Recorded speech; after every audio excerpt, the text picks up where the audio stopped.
Listo. Muy buenos días para todos.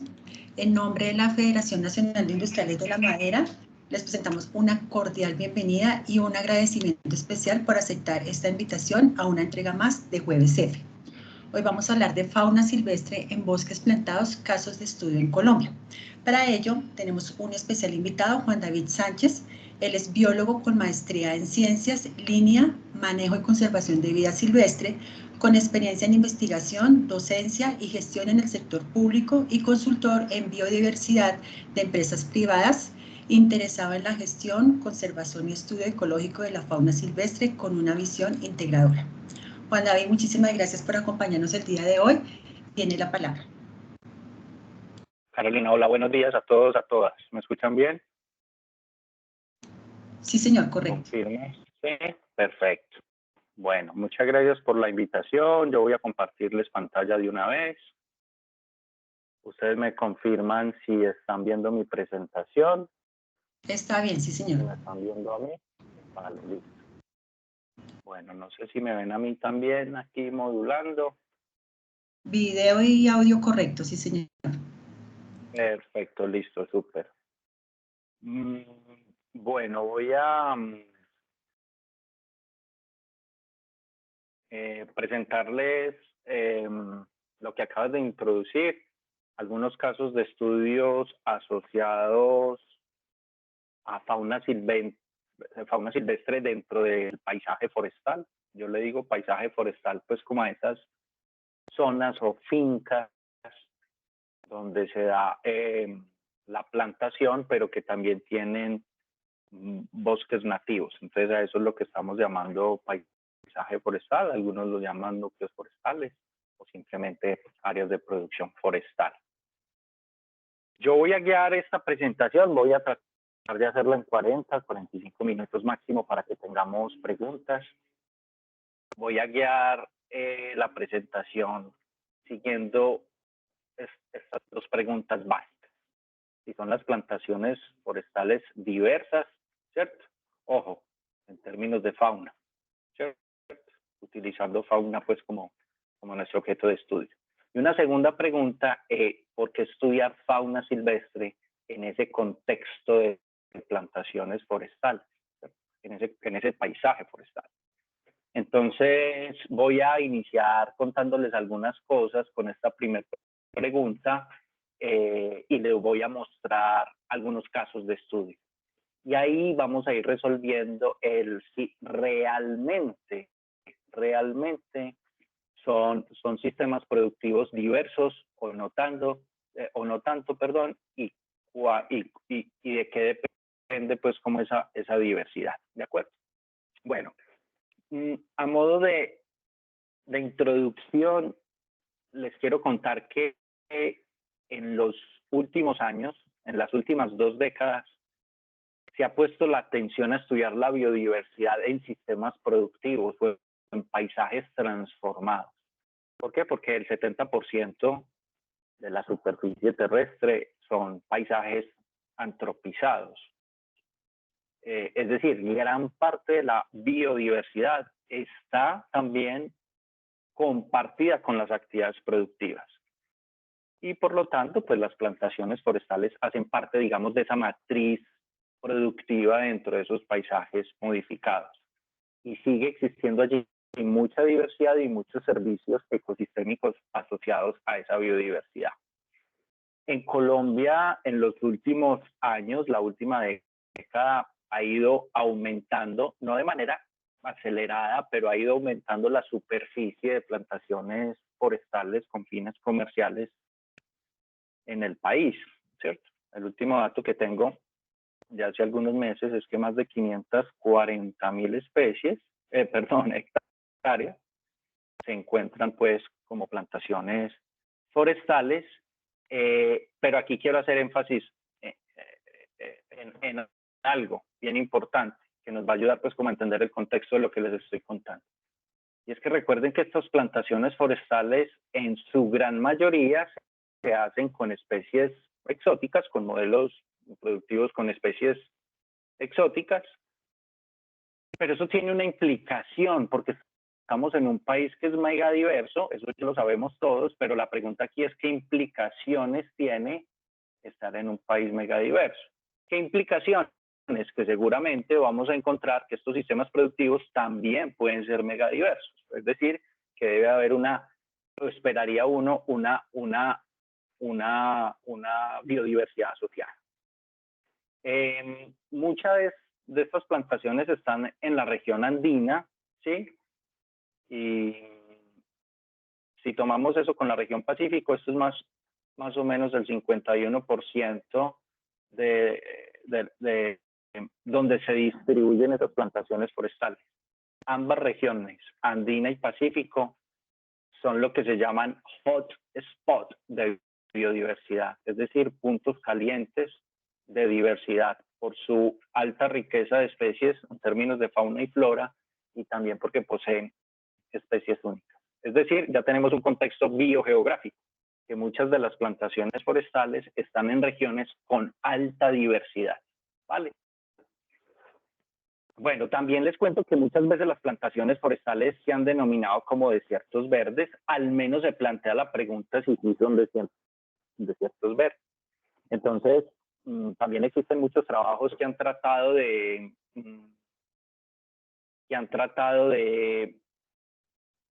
indagar sobre esa pregunta y hay muchos trabajos que han caracterizado o evaluado la diversidad de insectos, de murciélagos, de mamíferos grandes, de aves, de lagartos, de otras especies de plantas como lianas, etcétera, etcétera, para comparar la diversidad en plantaciones forestales versus los bosques nativos de referencia, pero también versus otros sistemas productivos. Digamos que las plantaciones forestales presentan una diversidad más o menos intermedia en la mayoría de los casos, es decir, la diversidad no es tan alta como un bosque nativo, eso era de esperar, sobre todo en un país tropical, pero si se compara con otros sistemas productivos,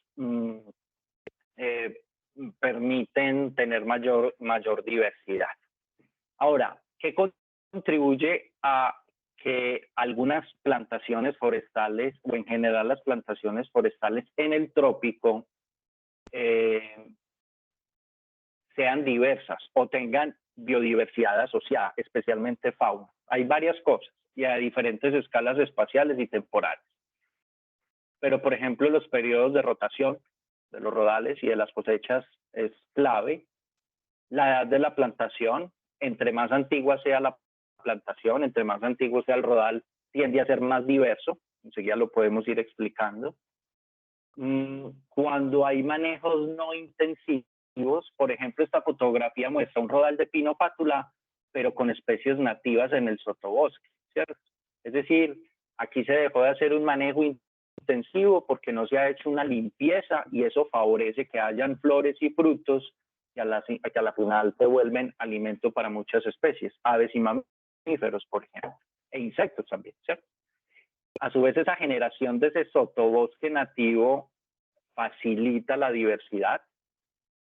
Y otro es cómo está conformado el paisaje, es decir, los diferentes elementos. Voy a adelantarme acá un poquitico. Esto es un paisaje forestal, ¿cierto? Aquí se ven unos rodales grandotes, pero aquí también se ve un bosque ripario, un bosque nativo, aquí se ven unos elementos nativos y eso conforman ese paisaje.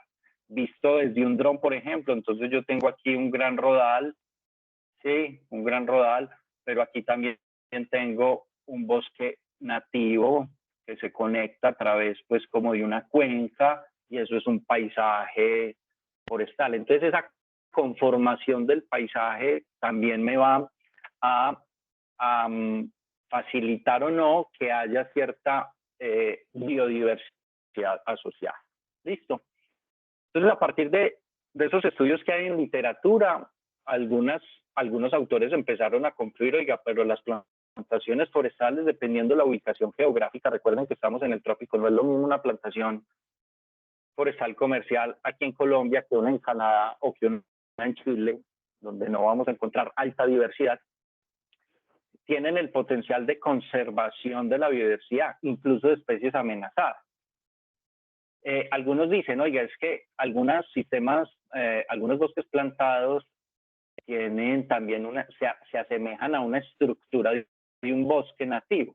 La estructura en términos de que se conforma un sotobosque, pero también se conforma un siguiente estrato y se conforma un dosel, y eso permite tener una complejidad estructural que puede ser aprovechada por algunas especies. Otros proponen, y además, en términos del paisaje, las plantaciones forestales pueden facilitar la conectividad para algunas especies. Ojo, siempre ponemos aquí algunas especies, pero esas algunas puede que no sean las suficientes para decir que las plantaciones forestales realmente son diversas o que contienen diversidad asociada. Ya sabemos que depende de muchos factores. Voy a poner un ejemplo para analizar estos dos ideas, de que tienen el potencial incluso de tener especies amenazadas o que permiten la conectividad, al menos el paso de algunas especies.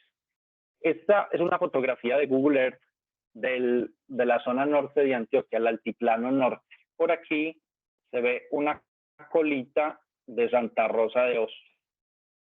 Lo que ustedes ven es un paisaje altamente deforestado, altamente transformado, principalmente para ganadería lechera y cultivo algunas hortalizas como papa, pero también ven acá una gran masa de bosque, otra gran masa de bosque, y aquí otra gran masa de bosque que protege uno de los embalses. Esas tres masas de bosque son paisajes forestales principalmente. Es decir, los únicos bosques que hay en el altiplano norte, bosques de consideración en términos de área, son sistemas forestales. Es decir, ahí hay pino, ahí hay ciprés y algunos relictos de bosque nativo, incluyendo unos robledales muy importantes.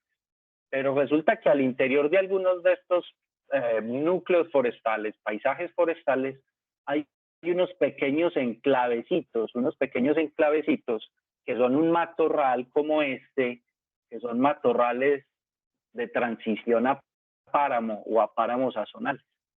Ese matorral abierto resulta que es el hábitat, por ejemplo, del famoso montañerito paisa, una especie que redescubrimos hace unos años justamente haciendo un monitoreo en esos núcleos forestales. De ahí salió una publicacióncita y bueno, ya hay un programa de conservación en toda el área. Pero lo que quiero ver es que, o hacer ver aquí es que los paisajes forestales tienen también una alta responsabilidad en términos de conservación y una alta, no solo responsabilidad, sino también una alta oportunidad de hacerlo, porque hay elementos de la biodiversidad muy, muy importantes. Sin esos núcleos forestales, esta especie estaría, yo diría que con menos de la mitad de la población que existe actualmente. Pero también a una escala de paisaje, también esos paisajes forestales permiten conectarse a especies que utilizan grandes áreas. Ahí tenemos también pues como nuestro guardián de la zona norte, que es el puma, que se mueve constantemente por esos bosques, por esos paisajes forestales. Recuerden que le estoy llamando paisaje forestal a ese paisaje conformado por rodales de diferentes edades, pero también a los bosques nativos asociados alrededor.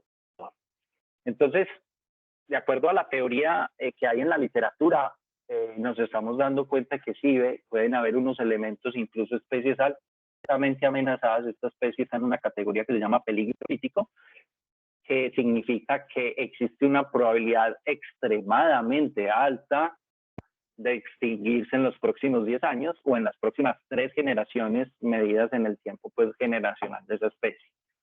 Entonces, atentos que sí pueden haber oportunidades de conservación dentro de los paisajes forestales. Algunos casos de estudio para evaluar biodiversidad asociada a las plantaciones forestales en las que yo he participado. Les voy a mostrar algunos casos.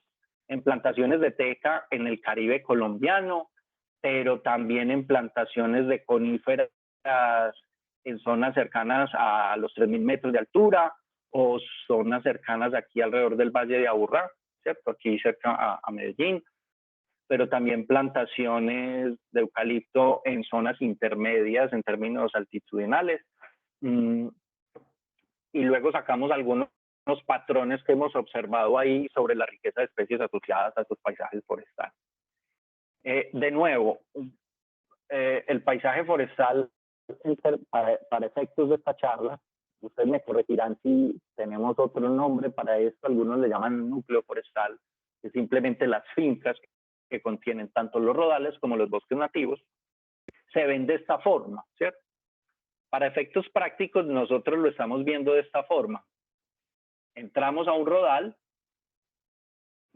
utilizamos diferentes métodos de muestreo para aves, para mamíferos, diferentes métodos de muestreo, la observación directa, la instalación de cámaras trampa, a veces la instalación de redes de niebla para el registro de murciélagos, por ejemplo, y también entramos a los fragmentos de bosque nativo o a los bosques riparios que están circundantes a esos rodales, que hacen parte del mismo paisaje, y podemos caracterizar ambos tipos de coberturas vegetales para obtener la diversidad general, pero también que nos permitan comparar diversidad de rodales versus diversidad de los bosques nativos o de los fragmentos nativos, ¿cierto?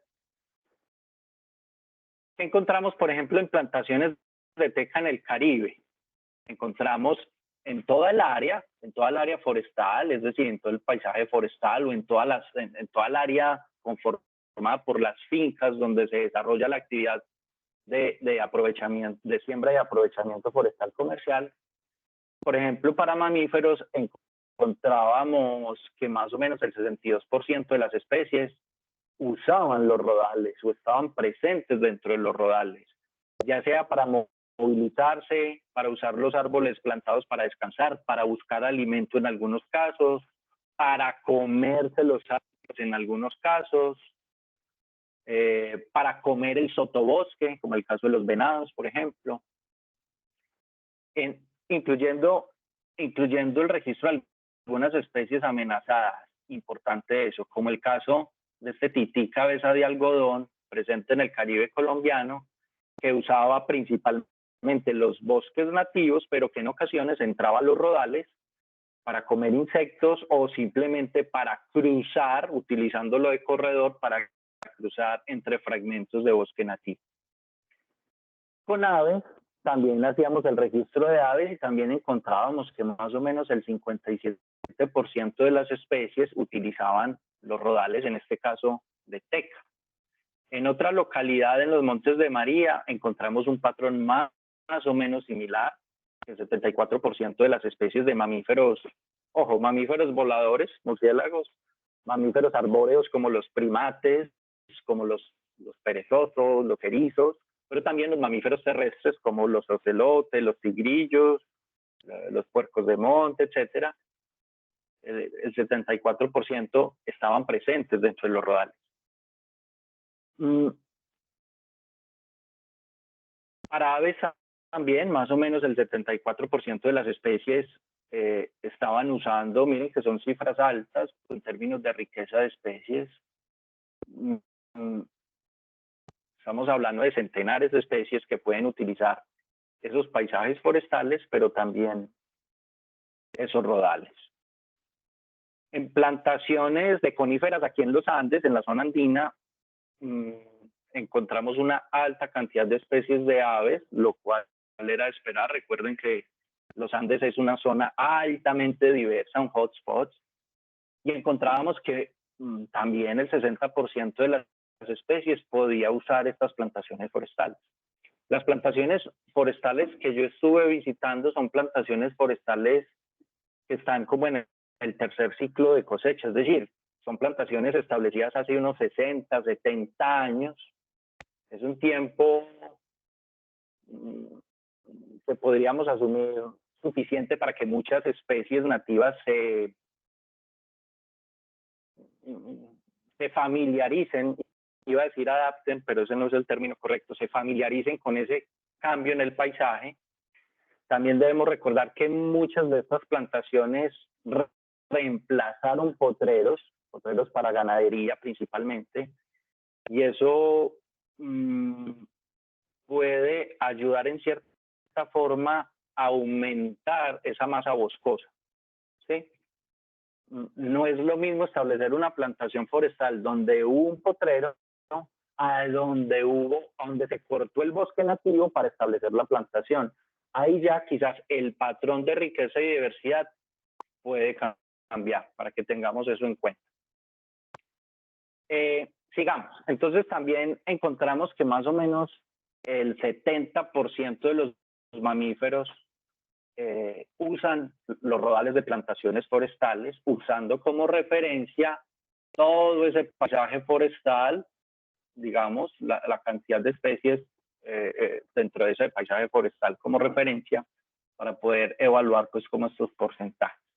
Y en muchas de ellas con presencia de especies amenazadas y especies endémicas. Recuerden que una especie endémica es una especie que tiene o que solo se presenta de manera natural en una región geográfica restringida. A veces le decimos especies raras en términos geográficos también. Pero también recuerden que las especies amenazadas son aquellas que están en alguna de las categorías de amenaza de acuerdo a la IUCN.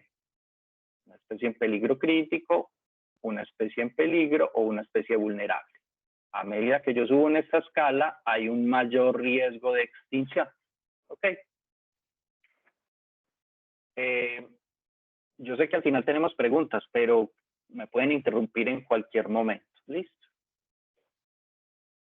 También tengo ejercicios en plantaciones de eucalipto. En plantaciones de eucalipto también encontramos un patrón similar en términos de que más o menos el 60% de las especies de mamíferos entran a los rodales y usan los rodales. Por ejemplo, esa foto es un tamandúa, un osito hormiguero.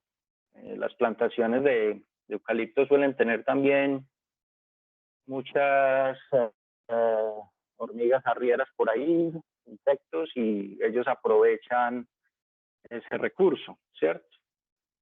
Pero también uno puede encontrar cosas como estas dentro de un rodal. Aquí está el famoso tití gris, que es endémico de Colombia, una especie amenazada en el centro de Colombia, y está utilizando la plantación seguramente para desplazarse o seguramente también para aprovechar algunos cordoncillos que son los frutos de estas piperáceas que pueden crecer en el sotobosque. Eso ya nos está dando entonces una pista, cómo estamos haciendo el manejo de esas plantaciones y las limpiezas, y cómo esas limpiezas pueden afectar o no la presencia de la fauna dentro de los rodales. Con aves, dentro de estos núcleos forestales de eucalipto, también encontramos que aproximadamente el 60% de las especies utiliza los rodales, ¿cierto? Incluyendo especies amenazadas, especies endémicas, o como en el caso de esta especie que hay aquí, que es una mirla migratoria, también las especies migratorias están usando los rodales al menos como un hábitat temporal, una cosa importante. Bueno, entonces ya les mostré con ejemplos que he participado en caracterizaciones para mamíferos y aves en plantaciones en el Caribe, utilizando teca como especie productiva, otras en la región andina utilizando coníferas, cipreses y pinus de diferentes especies, también eucalipto. ¿Y qué hemos encontrado entonces? ¿Qué podemos decir? Que entre el 60 y el 70% de las especies de aves y mamíferos usan rodales, están también usando los rodales. Ese uso puede ser temporal, para cruzar de un bosque nativo a otro, pero también puede ser para encontrar refugio ahí, para buscar alimento. Es diferentes usos de ese hábitat potencial que pueden presentar las plantaciones. Uno diría, bueno, era de esperar, porque en los ensamblajes de especies, más o menos entre el 60 y el 80% de las especies pueden ser especies generalistas. Es decir, especies que pueden estar en zonas intervenidas, que pueden estar en hábitats intervenidos, que pueden encontrar insectos o frutos en zonas transformadas. Y entonces tiene sentido, pero nos llamó la atención que nosotros siempre estuvimos encontrando también especies raras. Ojo, en términos ecológicos, una especie rara es una especie o geográficamente restringida, las especies endémicas, o especies con muy poca abundancia de manera natural. Por ejemplo, hasta jaguares hemos encontrado en zonas de plantaciones forestales. Pero también hemos encontrado especies migratorias, por ejemplo. De las aves migratorias que estuvimos registrando, alrededor de unas 20 especies, más o menos 16, 17 especies, o sea, un 80% de especies migratorias, también estuvieron usando los rodales, las plantaciones, ya sea para descansar o para forrajear, especialmente las insectívoras. O algunas rapaces también las encontramos forrajeando, es decir, buscando alimento dentro de las plantaciones forestales. Por allá, de acuerdo al FSC, al estándar de FSC, para certificar las plantaciones, por allá también hay un ítem a tener en cuenta como un alto valor de conservación, que son los hábitats temporales que pueden ofrecerse para muchas especies. Eso es clave irlo manejando también. ¿Me están siguiendo bien? ¿Vamos bien? Entonces me cuentan. ¿Están escuchando bien? Sí, señor, estamos bien de audio y de video. Ya tenemos algunas preguntas en el chat y ya tenemos una mano levantada para preguntas. Entonces démosle paso a esas preguntas, para que no se nos queden ahí. Vamos bien de tiempo. Listo, entonces ¿Quieres leerlas o alguien quiere preguntar? Sí. Le voy a dar la palabra a Andrea Castro, que tiene la mano levantada. Andrea ya tiene listo. Hola, Andrea. Buenos días. Muchas gracias. Bueno, yo escribí igual mi pregunta en el chat, pero era un poco sobre esta diferencia que tú haces de los cambios que hay en la biodiversidad, si antes la plantación era un potrero ganadero o si era un bosque. Digamos, no me quedó muy claro cuál es la diferencia que tú encuentras en esa biodiversidad que luego se empieza a generar ahí en los rodales. Si podrías especificar un poquito más eso y de pronto, supongo que lo harás más adelante en la charla, digamos, esos usos o esos impactos que entonces empiezan a tener los rodales frente a la presencia de animales, tanto los generalistas como tú los mencionas. Yo, perdón, pero no soy ni bióloga ni nada, entonces todo esto es un poco nuevo los términos, y las especies, digamos, más nativas o endémicas o raras que mencionas. Vale. Bueno, muchas gracias por las preguntas. La primera pregunta no es una conclusión que yo he sacado, porque en las áreas forestales en las que yo he trabajado, todas han reemplazado potreros. Yo no he trabajado en plantaciones donde la plantación haya inmediatamente reemplazado el ecosistema natural. No lo he hecho. Lo que propongo es, ojo, tenemos que evaluarlo, no necesariamente es el mismo impacto. Uno podría imaginar, aunque nuestros datos soportan un poquitico esa idea de que cuando comparamos la plantación forestal versus la diversidad asociada al potrero que había antes, pues la plantación forestal va a tener mayor diversidad, ¿cierto? Y ya sabemos por qué. Porque en el paisaje me puede conectar cosas, porque me puede recibir especies migratorias, porque junto con el paisaje que conforma con los fragmentos de bosque nativo que quedaron, puede generar grandes masas en el paisaje y volverse algo así como islas de hábitat temporal. Pero si yo transformo el bosque nativo y genero un monocultivo con una especie introducida, podemos esperar que la diversidad en los rodales baje considerablemente, teniendo como referencia la diversidad del bosque que había previamente. Entonces lo que propongo es, eso hay que evaluarlo, ¿cierto? Eso hay que evaluar. Lo de especies generalistas significa que Bueno, lo que pasa es que aquí rápidamente hay dos conceptos que debo explicar. Una especie generalista es eso, es una especie que no es especialista. Es una especie que se puede adaptar fácilmente a zonas transformadas, como lo es una plantación forestal. Pero hay muchas especies que son lo contrario, que son especialistas de un tipo de hábitat. Por ejemplo, el montañerito paisa, que les mostré al principio, es especialista en este tipo de hábitat. Esta especie no habita en el bosque, habita única y exclusivamente en este tipo de ecosistema, que es un matorral abierto de alta montaña. Eso es una especie especialista. Y él no te entra a la plantación, él no te entra al rodal a conseguir alimentos. Él consume mucho el mortillo, pequeños frutos de algunas especies de ericáceas que hay en ese matorral. Eso es una especie especialista que uno no esperaría encontrar en un paisaje altamente transformado como lo es un paisaje forestal, ¿cierto? Entonces uno diría, bueno, las plantaciones forestales van a tener la diversidad que va a tener cualquier rastrojo, entre comillas. Entonces nosotros dijimos, sí, tiene sentido. El 60 al 70% de las especies que hemos encontrado pues son especies generalistas que aguantan, entre comillas, esa transformación de los ecosistemas, pero ojo, también nos encontramos que no únicamente esas especies generalistas están en esos paisajes forestales, sino que también hay especies que pueden ser especialistas como el montañerito paisa, sino también especies amenazadas o especies endémicas, ¿cierto?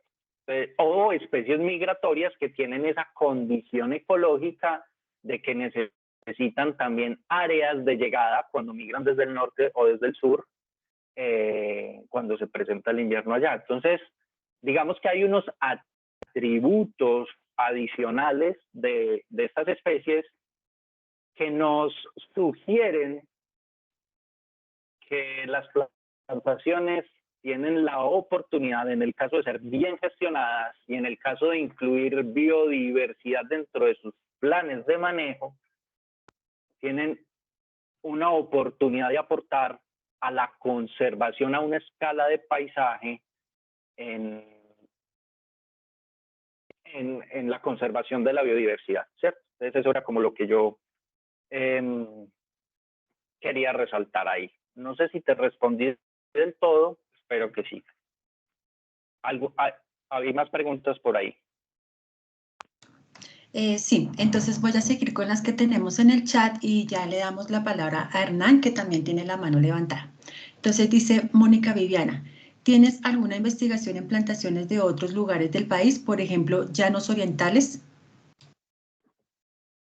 Bueno, no, en llanos orientales no, sé que hay algunos colegas trabajando en eso, podemos consultar. Al final les recuerdo mi correo y estamos en contacto. En los llanos orientales no tengo. Sé que hay muchos trabajos de colegas en plantaciones de palma en los llanos, están publicados. La palma de aceite puede ser homólogo a una plantación forestal, tienen manejos diferentes, pero sigue siendo un monocultivo de una especie arbórea que cierra dosel en ciertos puntos, una especie exótica además, pero recuerda que en llanos orientales no se reemplaza el bosque por un bosque plantado, se reemplaza es una sabana. Entonces hay que evaluar cómo esto afecta a la biodiversidad. Entonces yo personalmente no, pero sí sé que hay ejercicios en plantaciones forestales en los llanos orientales que debemos evaluar. ¿Otra pregunta por ahí? Perfecto, seguimos con María Paula Infante, nos dice, en el momento de hacer la cosecha, ¿eso no puede impactar negativamente a las especies que usan rodales como hábitats? Sí, por supuesto, pero como cualquier sistema productivo, ¿cierto? Por eso les decía que al principio la rotación de los rodales en términos de la edad es muy importante, porque una área forestal, un núcleo forestal o un paisaje forestal, entre más heterogéneo sean sus edades, pensaría uno que va a ser más diverso en el tiempo. ¿Qué quiero decir?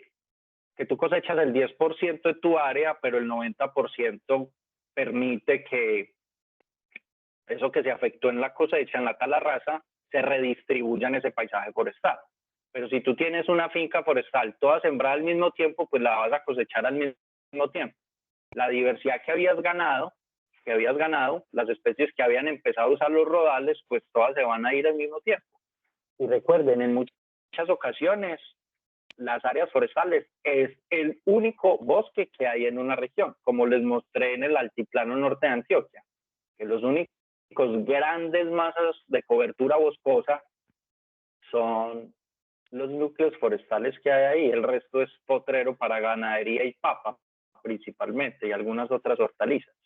Entonces, esa heterogeneidad en las edades es clave para el diseño de la plantación en términos de minimizar el impacto sobre la biodiversidad asociada. Yo eso no lo he evaluado personalmente, simplemente lo he ido repasando y estudiando a partir de indagar esas mismas preguntas. ¿Sí? Espero haber respondido pues ese punto. Listo, nos vamos con un comentario que nos aporta Carlos Julio Castaño. En Colombia, todas las plantaciones forestales comerciales se han establecido en tierras cuyo uso ha sido tradicionalmente ganadería, generalmente improductiva. Por lo tanto, se puede decir que en todos los casos las plantaciones forestales han contribuido ampliamente con el mejoramiento de la biodiversidad. Es un comentario importante, pero eso tenemos que presentar la evidencia para eso. ¿Cierto? Y bueno, parte de esto es un poco este ejercicio, es dar esa evidencia para presentar eso, sin decir que, sin irnos pues, sin dar juicios de valor al respecto. Pero hay evidencia que puede decir, oiga, donde habían potreros había plantación forestal. Algunos dirán, bueno, ¿y por qué no recuperar el bosque y hacer un bosque más bien productivo? ¿Cierto? Entonces ahí cambia como la discusión sobre el tema. Pero eso es parte de lo que pretendo presentar acá, mostrar evidencia de cuánta diversidad puede o no haber asociada en una plantación forestal, teniendo en cuenta que los diferentes grupos biológicos pueden estar respondiendo de manera diferente. Yo les estoy presentando los grupos relativamente más fáciles de estudiar porque son más grandes, más observables, como los mamíferos y las aves. Pero si hacemos este mismo ejercicio con anfibios, con ranas, quizás encontremos cosas diferentes, especialmente si evaluamos su diversidad dentro de los rodales. Recuerden que mucho del manejo de las etapas tempranas de los rodales se hacen fumigando, utilizando mucho glifosato. ¿Cómo estará afectando eso a los anfibios, que son especies altamente sensibles por su biología, por su piel permeable a insumos como este? Entonces puede que cuando hagamos la evaluación con insectos o con anfibios, el patrón que observemos es que ya no el 60% o el 70% de las especies están en los rodales. Puede que encontremos un 20%, hay que evaluarlo. Entonces, cada grupo biológico puede estar respondiendo de manera diferente a ese establecimiento de plantaciones en diferentes regiones del país. Si no hay más, continúo por ahora. Nos queda la mano de Hernán Felipe, que tiene la mano levantada. ¿Ya tiene los permisos? Muchas gracias. No, quizás iba a hacer un comentario sobre, no es posible hacer análisis de biodiversidad en áreas que han sido reemplazadas por un uso forestal a no forestal, porque no hay forma de obtener permiso para plantaciones forestales. Así que siempre vamos a estar hablando de plantaciones forestales en áreas que tienen un uso diferente al uso forestal, ¿no? Y la pregunta que yo quisiera, digamos, formular tiene que ver con si entiendo que la participación de los cultivos forestales, de plantaciones forestales en la Amazonía, pues realmente es muy marginal y ha venido creciendo, sobre todo los últimos 5 años. Pero no sé si hay experiencias, pues es mi área de interés, por eso lo pregunto, si hay experiencias en la Amazonía sobre sobre biodiversidad y plantaciones forestales. Hernán, no, gracias por el comentario y por la pregunta. El comentario te lo entendí perfectamente. O sea, no, legalmente no podemos establecer una plantación donde hay un bosque, ¿cierto? Pero se hizo hace 60 años posiblemente, ¿sí? Pero no se evaluó, digamos, o no lo hemos evaluado. Pero está bien, entiendo perfectamente el punto. En la Amazonía no sé, Hernán, no sé. No sé, podemos buscar entre todos. Si hay ya evaluaciones, pues como de eso. Lo que pasa es que ten en cuenta que las plantaciones en la zona de la Amazonía es relativamente recientes, y no sabemos si ya esas plantaciones están cerrando un dosel, conformando un dosel. Entonces habría que averiguar si no lo conozco, qué es lo que quiere decir, pero no quiere decir que no lo hayan. Es posible que sí, simplemente yo no conozco pues ejercicios sobre eso. Sí sé, pues la Mata Atlántica en Brasil hay, en el sur, Misiones, Argentina, tiene, la Mata Atlántica es un equivalente a la Amazonía, menos diverso, pero es un bosque también tropical y transicional. Sí hay ejercicios de evaluación de plantaciones forestales a escala del paisaje, pero también al interior de los rodales, cómo se presenta. En la Amazonía colombiana, digamos, en la Amazonía norte no conozco ejercicios, podríamos buscar. Bueno, entonces continúa aquí, ahorita abrimos otras preguntas, porque ya tenemos 15 minutos nomás. A partir de estos ejercicios, publicamos hace un par de años este artículo, la revista de la Universidad Nacional, justamente eso, como haciendo eso. Oiga, hay una oportunidad de conservación en las plantaciones forestales, tengámoslas en cuenta a nivel de la escala del paisaje y también un llamado de atención para las empresas forestales. Oiga, ustedes tienen una diversidad ahí importantísima, pilas que le podemos aportar mucho a la conservación de las especies, incluyendo biodiversidad dentro de los planes de manejo, ¿cierto? Pero también ahí nos dimos cuenta de lo que les conté anteriormente, que muchos grupos responden de manera diferente. Por ejemplo, nosotros también caracterizamos murciélagos en algunos, más o menos el 80% de las especies de murciélagos. Claro, es una especie voladora que tiene una capacidad de dispersión y de movilización alta, pero también entra a los rodales a buscar alimento, especialmente los insectívoros y algunos frugívoros que se aprovechan del sotobosque nativo, incluyendo algunas especies que pueden ser nectarívoras, como este murciélago trompudo que tenemos aquí, ¿cierto? Entonces, cada grupo biológico responde de manera diferente en sus patrones de riqueza, de abundancia y de ocupación, ¿cierto? Estos son, por ejemplo, comparando la diversidad, esto es lo que se llama perfiles de diversidad, no voy a ahondar mucho ahí, pero básicamente estoy comparando las plantaciones de coníferas con bosque nativo para diferentes grupos de mamíferos, murciélagos, especies terrestres y especies arborícolas, como los micos, como los primates. Algunos presentan una diversidad casi que igual, otras tienen diferencias. Lo mismo lo hicimos para plantaciones de teca y bosques nativos. Algunos presentan unos patrones similares, otros no tan similares. ¿Cómo será eucalipto?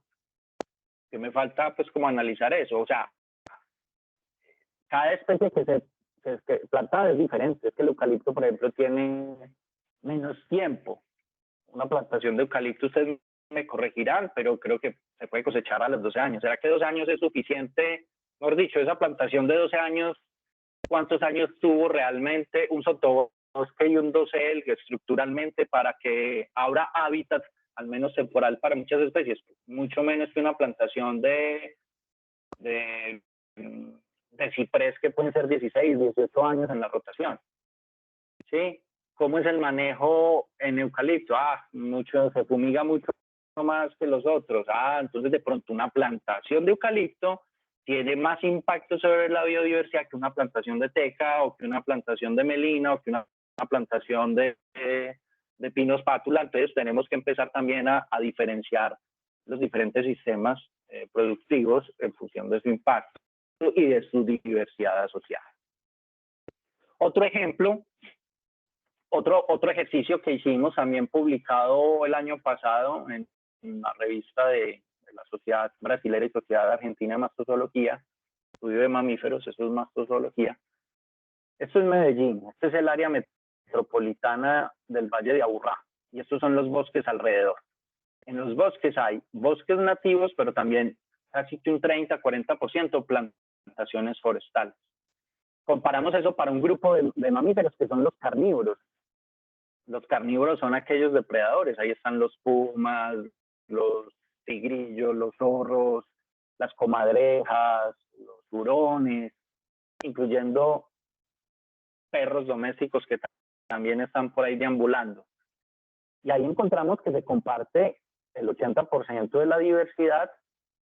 Las abundancias disminuyen dentro de las plantaciones forestales, lo cual era de esperar, pero algo que nos dimos cuenta es que muchas de esas plantaciones forestales están manteniendo la conectividad a lo largo del paisaje para muchas especies.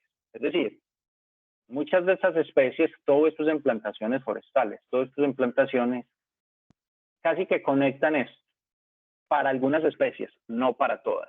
Entonces, esto es un ejemplo también de que si lo miramos a una escala grande de ordenamiento territorial, debemos tener en cuenta las plantaciones forestales para ese ordenamiento territorial, para diseñar corredores, para gestionar corredores que conecten áreas, para planes de monitoreo también de las especies dentro de las plantaciones forestales. Es decir, hay que tenerlas en cuenta. No porque sean la maravilla en términos de diversidad, sino porque ahí están y debemos evaluarlas. ¿Cierto? Bueno, al principio les dije que eran dos preguntas. Una, si eran realmente diversas las plantaciones. Ahí ya les di pues como algunos ejemplos. Y la otra es, bueno, ¿y por qué seguir estudiando fauna silvestre en el contexto de plantaciones forestales? Es la segunda pregunta para estos últimos 10 minutos. Voy a tratar de que sean 5 para que abramos preguntas. Varias cosas. Primero, porque hacen parte de nuestro sistema productivo y a veces muchas especies están generando afectaciones porque descortezan árboles para comérselos, como el caso de este ciprés o de estos pinos, o porque se nos entran a los viveros a comerse las plántulas. Entonces, conocer la diversidad que tengo asociada al sistema productivo hace parte de los insumos para los planes de manejo, para el control, para las medidas de manejo y que afectan de manera directa las plantaciones. Esto fue, por ejemplo, esto fue aquí en unos cultivos de coníferas y esto yo estuve monitoreando esto, o más que monitoreando, caracterizando el tema, y encontramos varias especies que pueden aprovechar los árboles plantados, ardillas, puercoespines, perros de monte, es una especie arbórea, etcétera. Entonces hace parte también de ese plan de manejo. Pero también porque ahí tenemos un montón de controladores. Hay algunas polillas que afectan, pues, especies minadoras y especies, pues, que defoliadoras también, pero muchas polillas que afectan plantaciones de coníferas. Esta foto la tomé yo. Ahí están las especies insectívoras controlando polillas dentro de un rodal. Es decir, porque hay un servicio ecosistémico que no hemos valorado. Es decir, si no estuvieran esas especies controladoras de insectos, ¿cuánto dinero necesitaríamos para controlar en insumos y demás? Y ellos los están haciendo gratis. Eso es un servicio ecosistémico. Eso caracteriza los servicios ecosistémicos. Son gratuitos. Entonces también conocer la biodiversidad me permite tomar acciones de manejo para mantener esa biodiversidad. ¿Cuál es la acción de manejo? Oiga, ampliemos un poquitico, así sea, los bosques riparios, los bosques protectores de quebradas. A lo mejor eso aumenta las poblaciones de muchas especies que me prestan servicios al interior de los rodales. Porque también, ¿por qué conocer la diversidad? Porque también me puede generar conflicto con los vecinos. Dentro del FSC hay un principio que es el principio de buen vecino. Resulta que muchos rodales, dentro de muchos campamentos, quedan perros abandonados y esos perros empiezan a hacer depredación sobre el ganado del vecino. y le echan la culpa a la plantación, o porque puedo tener verdaderos depredadores dentro de los rodales. Estos son videos que yo he tomado en las diferentes zonas donde he trabajado. Entonces, eso también me permite tomar medidas de manejo. ¿Cuál medida de manejo? Yo no voy a controlar las pumas, pero sí puedo controlar los perros que llegan a los campamentos, por ejemplo, y que muchas veces quedan abandonados. Salen los trabajadores, se cosechó, o se hizo la entresaca, o se hizo la limpieza, se fue el contratista y dejaron los perros. Y esos perros empiezan a hacer daños en el vecino que tiene ganado. Entonces, ¿y por qué saben que fueron los perros y no los pumas? Porque es que yo ya he monitoreado mi plantación y aquí pumas no tengo. O pumas sí tengo, miremos si fue el puma y no el perro. Si fue el puma, no tengo por qué pagarle el ganado. Si fueron mis perros, sí tengo por qué pagarle el ganado.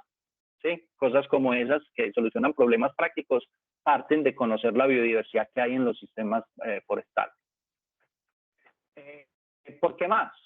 Porque tenemos una gran posibilidad de aportar a la conservación de muchas especies, pero también a los servicios ecosistémicos que ellos proveen. Por ejemplo, plantaciones de teca, por ejemplo, plantaciones de eucalipto. Ahí hay carne de monte, mucha gente, muchas poblaciones viven de cacería de subsistencia. Si eso lo podemos evaluar, si eso lo podemos incluir dentro de nuestros planes de manejo, estamos recuperando esos servicios ecosistémicos. ¿Por qué más? Podemos seguir estudiando la biodiversidad, porque hay un potencial para ecoturismo. No un ecoturismo a gran escala como ir a un paseo de río, no.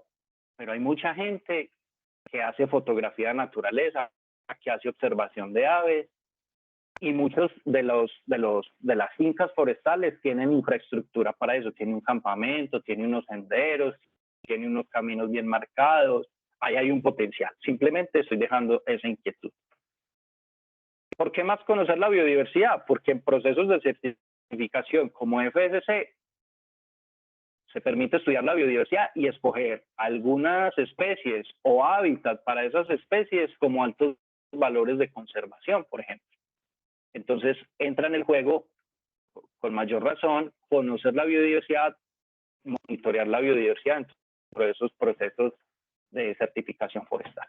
Y por último, porque conocer la diversidad permite tener espacios de sensibilización, porque pueden ser insumos para la misma formación de trabajadores. Ahí estoy ya dando una capacitación a un grupo de trabajadores usando la misma fotografía, los mismos registros, los mismos videos dentro del núcleo forestal, y eso permite hacer sensibilización, formación y educación ambiental. Esto, por ejemplo, fue una guía de identificación de fauna que producimos con Grupo Argos para sus plantaciones cuando Tequia, la empresa forestal, tenía plantaciones en el Caribe, y eso le permitía a los trabajadores pues tener un poco más de información y a veces incluso ellos mismos hacer monitoreo de algunas especies, y eso hacía parte de su plan de gestión. Entonces, por todas estas razones también nos conviene ir incluyendo la caracterización y evaluación de la fauna, en este caso, asociado a los núcleos forestales o a los paisajes forestales. Otra cosa, porque es que ya vienen los créditos de biodiversidad. Si existen los créditos de carbono, que muchos de ustedes o muchas de las empresas los tienen, ojo que puede haber un beneficio adicional a partir de créditos de biodiversidad. Y ya técnicamente tendríamos pues que evaluarlo muy bien, porque no se puede violar el principio de adicionalidad, en fin, cosas como esas, pero ahí está esa posibilidad de empezar a obtener créditos de biodiversidad. Recuerden que es que la gran mayoría de las plantaciones forestales en Colombia están en sitios o en regiones hotspots altamente ricos en biodiversidad. Y si mantengo sistemas forestales también altamente diversas, ¿por qué no abrir esa puerta de créditos de biodiversidad? Bueno, quedan 3 minutos. Muchas gracias. Primero, antes de abrir algunas preguntas, agradecer a toda esta cantidad de gente muy trabajadora que nos ha enseñado mucho, estas empresas con las que he trabajado, a mis colegas, Giovanni, Ana, Diana, ingeniera forestal, Sebastián, Sergio, Tomás, Luisa, Román Ceballos, todos de empresas forestales o colegas míos biólogos que me han acompañado a campo durante más de 12, 14 años, a conocer las plantaciones, a registrar, a disfrutar también de estos paisajes forestales, los bosques asociados, y a discutir sobre esto mismo que hemos estado discutiendo. Muchas gracias, pues eso era lo que quería contarles hoy, y nos quedan un par de minutos por si hay más preguntas. Juan David, muchísimas gracias, muy interesante. Por el momento tengo mano levantada de Ana Castaño y de Luis Antonio, entonces voy a darles el permiso para que puedan habilitar el micrófono. Ana. Hola, ¿me oyen? Sí, señora, es que correcto. estaba tratando de usar el chat.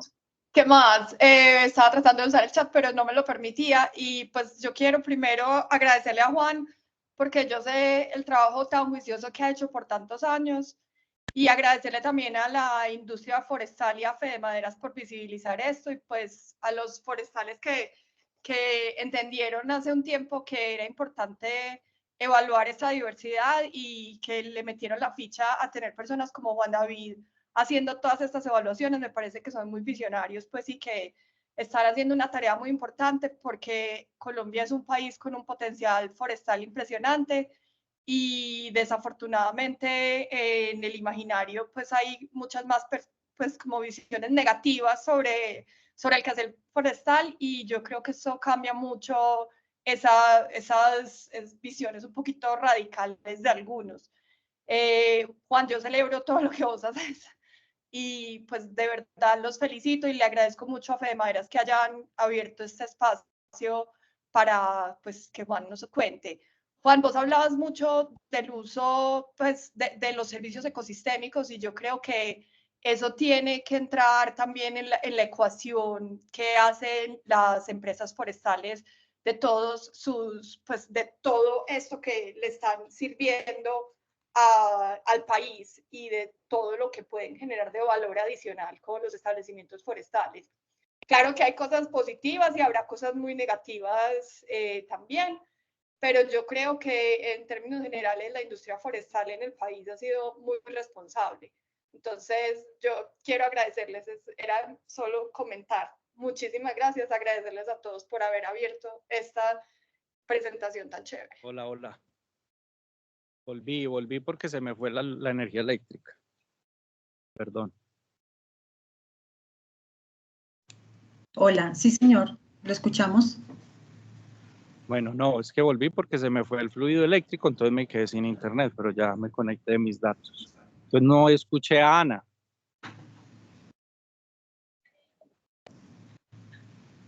No, Juan, yo estaba felicitándote a ti, felicitando a la industria forestal juiciosa y agradeciéndole a Fedemaderas por abrir este espacio, en resumidas cuentas. Bueno, listo, está bien. Ahí está mi correo por si alguien me quiere contactar, dudas para compartir información. No alcancé a escribir mi WhatsApp, pero cualquiera me puede escribir también. Si quieren doy mi número telefónico o lo dejamos Sí, por el correo. Lo podemos compartir por el chat. De igual forma, algunas personas me preguntaban por la grabación y por la presentación. Entonces, queda disponible, el video queda disponible hoy en nuestro sitio web, en el espacio de Jueves F. Y entonces, no sé si la presentación también podamos tener acceso para compartirla con los asistentes. Ah, sí, yo te envío, ahorita me dicen cuál es el medio y envío la presentación para que quede ahí disponible. Y por último, tenemos la mano levantada de Luis Antonio González para ya darle la plata. Yo creo que con esto ya podemos cerrar. ¿También? Sí, señor. ¿Se escucha bien? Correcto. Muchas gracias. Muchas gracias, Carolina y a Diana por la invitación. A través pues, de la convocatoria que hizo Fedemaderas. Igualmente felicitar a Juan David. Juan David, yo quería hacerte una pregunta sobre los problemas o los impactos de las plantaciones forestales en selva húmeda y pluvial ecuatorial acá en la zona del Pacífico, pero pensando en eso, se me ocurrió algo diferente. Como tú sabes, nosotros estamos a puertas, aquí en Cali, estamos a puerta de la COP16. Sí. Y a mí me parece importante, no sé si ustedes ya están preparando alguna propuesta para esa COP16 sobre precisamente las discusiones que se vienen dando en las plantaciones forestales en el contexto de la biodiversidad, porque me parece muy importante escucharte que, digamos, integrar, digamos, la conservación, la restauración y las plantaciones forestales podría ser un momento oportuno para pensar en políticas o en programas que se promueva, digamos, la diversidad biológica en los paisajes forestales de nuestras diferentes formaciones ecológicas. Entonces, no sé si han pensado eso, y no que se me ocurrió en este momento, a raíz de que estamos digamos, en este compromiso acá en Cali. Entonces, yo te dejo la inquietud allí porque pues me parece que aprovechar este momento, porque me parece fundamental también en la mitigación del cambio climático, así no sea la COP16 de la biodiversidad, pero también me parece fundamental digamos, toda la investigación que se ha venido haciendo sobre mitigación del cambio climático y la conservación de la biodiversidad. Muchas gracias, Juan, y a todos los que están presentes. Muchas gracias, muy importante ese aporte. Yo, de nuevo, esto lo he trabajado como un consultor, pues esto lo he hecho como consultoría a modo, como persona natural, digamos, pero sí esa inquietud es como para la gremiación, para Fede Maderas, como tratar de abrir esos espacios en la COP o en donde se presente pues como la oportunidad de este diálogo. Muchas gracias por el aporte.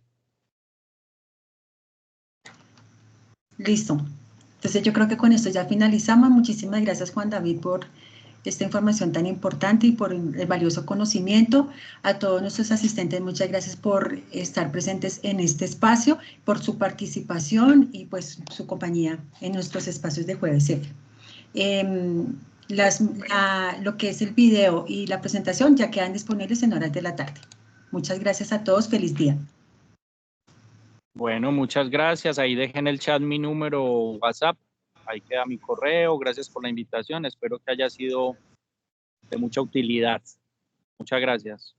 Así es. Gracias. Feliz día.